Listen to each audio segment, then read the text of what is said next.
O domingo pola mañá apareceu aquí a lousa toda chea de un polvillo blanco, pero é que desta vez foi moitísimo.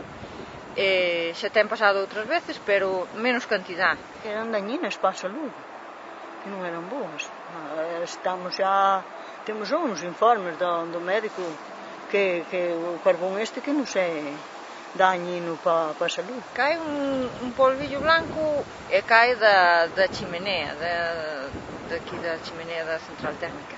Os responsables da empresa non preguntaron nada, nin se puxeron en contacto cos veciños, só cos veciños fomos ali, ande eles, decirlles que iso que non podía ser, que xa estábamos cheos, que queríamos que pararan dunha vez de todo eso e que nos buscaran unha solución. Estes campos están todos contaminados.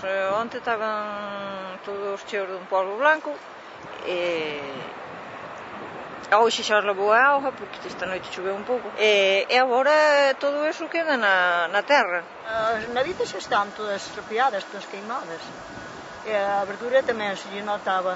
O carbón que ven de fora é moi malo.